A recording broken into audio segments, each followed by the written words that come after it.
Hi everybody, what's doing? Welcome back to another Shuir of the Tefillah awareness Shuir. Baruch Hashem. We've now had 9 Shurim in English. This is our 10th one, and also our 5th week doing this amazing Shuir. As we approach Rosh Chodesh Nisan, let us try our best to continuing in being able to understand davening properly, being able to daven like a mensch, coming to shul with a proper mindset, and especially as we get into the Yontiv season, where many of us are going to be spending in shul a little bit longer, because it's a longer davening for Shachos, particularly in Yom Tov and Chol Hamoed. So hopefully next week we'll see if we can maybe give one shir on Inyani Tefillah for Yom Tov. We'll see if that works out. If not, we'll try to just resume what we're doing now, currently. The week of Pesach, there'll probably be no shir. Okay. Here we go. Now we're up to in the Achas Yosher. Today we'll just focus on one topic only. I think next week will probably be a more of a heavier topic. So hopefully we're going to be able to have that as a separate show rather for next week. Have a discussion about talking in shul, which we'll discuss many times over, either in this sefer or different svarim, and even in the Shulchan Aruch too. The importance of davening in a Bais Medrash or Bais Hakeneses in a shul.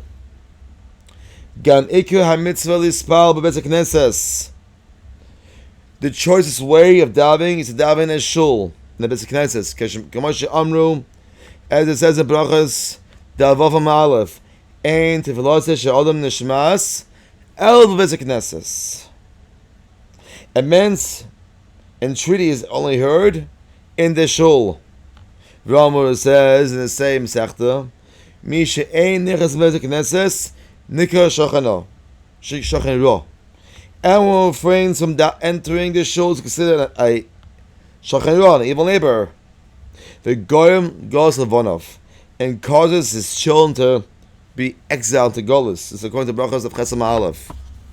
The Hakeneses says also in the Sechah Tov, Amar Kadosh Baruch Hu, Hashem says, K'shadam ispalel, ispal b'Bais Hakeneses, v'also ispal b'chotza b'chutz. It is forbidden to daven in the yard or anywhere outdoors. Yes, years ago we had an issue, a health issue that was that, of course, I'm talking about COVID. But now, when life is Baruch Hashem normal for the most part, except in Eretz Yisrael, which you have to go to the mamad, we should daven for them. In shuls of this Tefillah Shir, you should have a big shuls and being successful and being able to go back to their normal lives. In Eretz Yisrael, hopefully tomorrow or even today. Ramu says also Brachos of Hamispal Achai B'Bais Hakeneses Ikar. One who downs behind the shuls called a Rasha. So according to Shulchan Aruch Chaim, Simon Tzadik Siv Zion, Shemer says in Pasuk, Sovev Yesham his halachen. And it says the wicked walks around. Vamasham, it says also further up in the Gemara, the oil because Adam Shnei Pesachem. Says that person should always enter the distance of 2 doorways. And then daven. Kulaimer. What does it mean? What is it referring to? Shikonos Bais Hakeneses kishir shnei pesachim. This means when he comes to shul, he should enter into at least distance of width of 2 doorways. V'yispal samach lePesach. And he should not daven next to the doorway. Why? So it should not appear that he's rushing to leave. I am Shechach Simon Tzadik Sivchov. Of course. Chas the Mishabura also said the Mishabura. Sheispal ba'azor l'shlifnei Bais Hakeneses. Also, Mishabura adds, it's also important. It's also not appropriate to daven in the azor Bais Hakeneses. What does it mean? In the hallways. That's what it means, in the hallways. In many shuls, there's a hallway to daven, and a hallway where you wash your hands, and you take off your coat, and then you get ready to go into the Bais Medrash or in the Hakeneses. And that's what's called the azor, by the way. So Hakeneses is saying it's not appropriate, and I repeat, not appropriate to go outside, daven and outside. Rama says also in the Al Katilim, says, "Call me Shehud Nichas Bais Hakeneses Bais Medrash B'Olam Hazeh Zoich B'Nichas Bais Medrash L'Olam Haba." It says anyone who enters the shul or the Bais Medrash in this world will be zocher to enter those two places in the world to come. Shneimar it says Asher Yoshev V'Secha Choselo. Praiseworthy is those who dwell in your house. Continually they will praise you, Selah. We say it every single day, this Ashrei. We say it actually 3 times a day, to be exact. Twice in Shachas, and 1 by Mincha. Valmanan says, oh boy, Kol mi she'ein nichas Bais Hakeneses B'Olam Hazeh ein nichlas Bais Hakeneses Alos Lovoy. If one doesn't enter the shul in this world, he will not enter the shul in the next world either. Based on this pasuk, Shneim HaSovav Yisham Yisraelchon. Hey, no, what is it referring to? Shalas Lavoi, it means in the future. Shkol Sikim. All the Konsilifnim and all the righteous people are inside. Yashiru. The wicked will be left outside, just say they conducted themselves in their lifetimes with regard to davening. The Chassidim, Simon Tavshin Ayin Tes. Also, the Chassidim writes, Lo Yetze Odom Bais Hakeneses Ash Yisam Kol Tefillah. One should not leave shul until the entire davening is done. Elohim Kein Tzarech Lenekavo or Lahaki, unless someone needs to use the facilities, or needs to take care of his Chav Shalom to clean himself. Sometimes it happens. It does happen when a person needs a bath in the davening, or let's say someone is unfortunately not feeling well that day. First of all, someone's not feeling well that particular day, should really stay home. You should daven at home rather than come into shul. Shouldn't risk even that possibility for that. Many people, including myself, do that as well. However, but someone is going to come to shul, is not feeling well, so take off your towels, take off your tefillin, and take care of yourself, of course. There was a story was told about an elderly lady. Who will come early to shul and perform masim tovim. After she died, she came to righteous people in a dream, and they asked her, what is it like in the over there? She said to them, they strike me with heavy judgments. While other righteous men and women are happy, I'm chased away among them. And she said,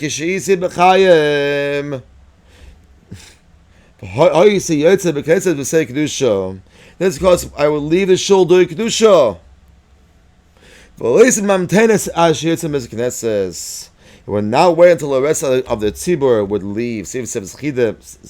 That's another similar incident. And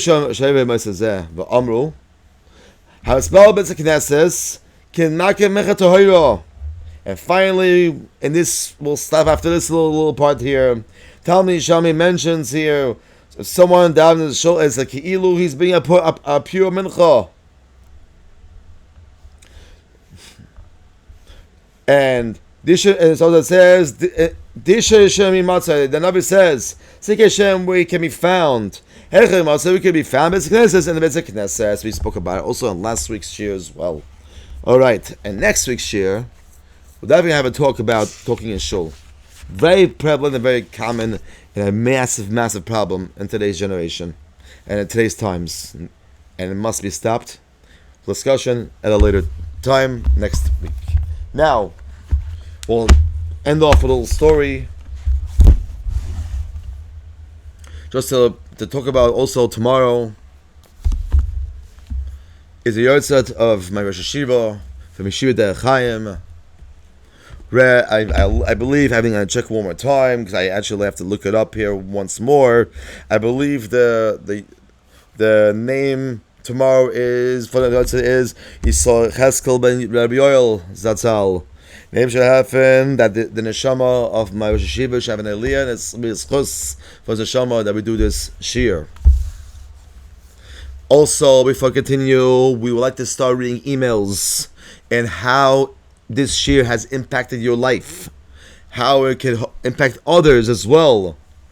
So, on the bottom of this link, you'll be able to hopefully get the link tefillah@gmail.com. I'd like to read at least 1 to 3 emails a day, and we welcome all types of emails, whether it's positive or negative or anything in the interim, because we want to grow this year. We have now over 20 members. We want to get to 30. Let's get to 30 with an English group. Meanwhile, the Yiddish group using chizuk. So tell your friends that there's a Yiddish share as well. That's recorded the next day.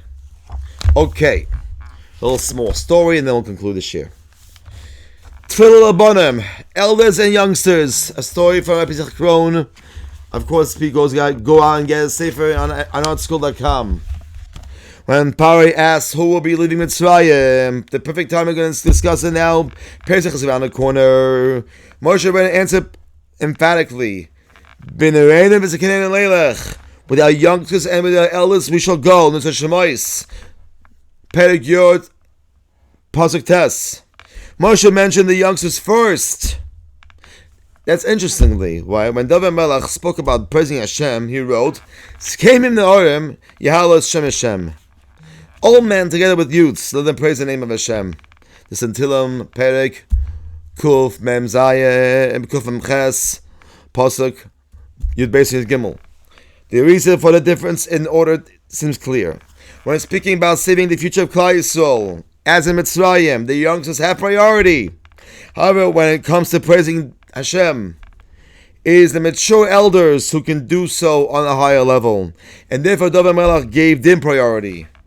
And interestingly, the Radak writes that boys are not wise or perspective enough to notice or appreciate Hashem's works. But under the influence and tutelage of older scholars, the youngsters also learn how to sing praises to Hashem. And this is exactly, perfect again to mention once again, Malamdim, Rosh Hashivas, teachers, anybody should teach kids how to daven properly. What is helping with the translation, learning more about it, teaching kids how to behave in shul, and how to conduct a minyan. And this was discussed in length on Monday's shir, and the other Sefer Tefillah with meaning. The different phrasing of the two psukim brings in mind a very powerful incident that Rab Kron Shlita experienced in his youth. It had a profound effect on the community of Kew Gardens, New York, where he actually lives, I believe. And he prefaces the episode by stating that in a similar question arises, every community should follow its own Rab's direction. The Maldas of the neighborhood as well was of Ar Yaakov Teitelbaum, who lived from 1897 to 1968. A long life. His parents had moved to Kew Gardens only because they wished to become part of the community. A number of years after we moved there, it was suggested that our shul have a youth minyan. Rav Teitelbaum was opposed to having such a minyan. And his late father, Rav Zedek, called the Rav and said, "Unquestionably, my family will follow your direction. But may I ask why the Rav feels so strongly about not having a youth minyan? He answered concisely. Moshe Rabbeinu said to Paroi, "B'neim zkeneinu nelech." When our youngsters, when our elders shall we go? A community is a combination of elders and youngsters. Elders must see the enthusiasm of the youngsters as they daven, and the youngsters must see the seriousness with which the elders focus on their davening. That's why us, as parents and mechanechem, need to make an example. Lead by example. So when you come to shul, be an example to your kids. Also, if you're a Rebbe, be an example to your Talmidim, how to conduct in shul properly. It is for this reason, more than 60 years later, that shul still doesn't have a separate youth minyan. Now, don't get me wrong, there are plenty of shuls that do have youth minyans out of town. Unfortunately, there is not too many here in Brooklyn, that where I live. I think by the Syrians, they do have youth minyanim. I don't know much about it really. I'd like to get more details and see how it is. But the bottom line is, take it as we say it. Either youth minyan or not youth minyan. My son downs with me on Shabbos by default because there's no youth minyan anywhere, and it's too young anyway. When does a youth minyan actually get called for? Really, for grades 5, 6, 7, and 8. Those who know how to daven already. Those who are getting trained to go to a minyan already, and have to go to a minyan eventually, and have to learn the basic skills of how to daven and show with a minyan. Bais, we're getting close to Pesach. Let's continue to go higher and higher in the inyan of Tefillah and behaving in shul. And the Eibusher shall help in his shuls. Shemerit, great stuff. Have a wonderful day.